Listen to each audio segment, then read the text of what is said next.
Hola a todos compañeros programadores, el día de hoy vamos a ver lectura y escritura de datos por consola. Para realizar lecturas de datos por consola en Java debemos apoyarnos sobre la clase System y en concreto sobre System_in. Importante que la primera letra esté en mayúscula.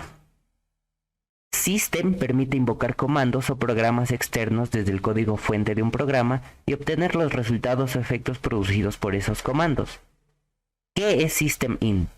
In viene de input o entrada de datos, y a través de la variable scanner se pueden guardar datos de todo tipo. La entrada de datos en Java es una forma de recibir información de un usuario.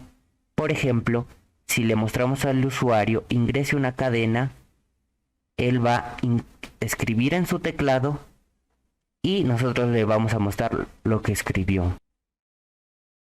¿Cómo lo plasmamos en código? Para empezar debemos poner esta primera línea, que sería scanner entrada igual a new scanner y entre los parámetros debe estar system_in para que nos guarde los datos ingresados.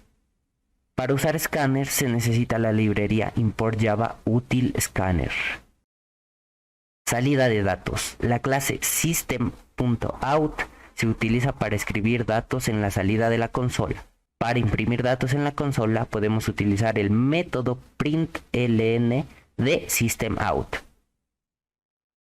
Podemos imprimir variables y expresiones utilizando la sintaxis de concatenación de cadenas de texto o utilizando el método printf.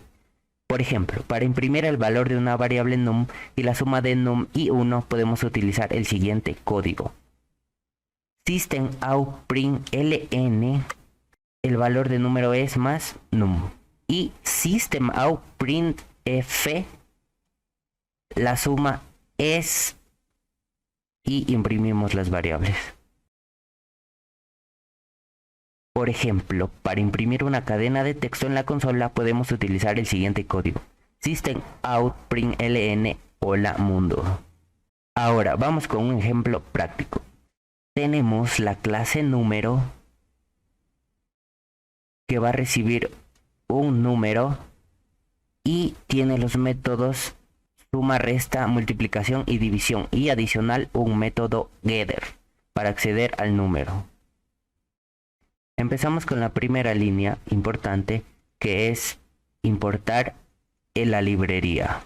Ahora creamos un objeto entrada de la clase scanner y dentro de los parámetros escribimos system.in. Ahora vamos a imprimir primer número y en el objeto número 1 de la clase números vamos a guardar ese primer número. ¿Cómo? Con entrada.nextInt para guardar un número. Escribimos system.out para imprimir segundo número y segundo número lo vamos a guardar en otro objeto de la clase número, en este caso num2, y vamos a pedirle o va a recibir un entero. Ahora systemout_println primer número, vamos a imprimir el primer número y vamos a imprimir el segundo número. Utilizamos el método getter de la clase número. Ahora número 1.suma, nombre del objeto, método, suma, y en este caso vamos a enviar una suma. Entonces número va a recibir la variable suma y la va a imprimir. Lo mismo hacemos con todo esto, mandamos a llamar a los métodos y aquí vemos que vamos a utilizar systemout porque vamos a hacer la impresión. Systemout_println para la impresión y el resultado va a ser, escribimos el primer número, en este caso voy a poner 8, segundo número 4 y nos da, y nos imprime primer número 8, segundo número 4, la suma es 12, la resta es 4, la división es 2, la multiplicación es 32. Eso sería todo, adiós.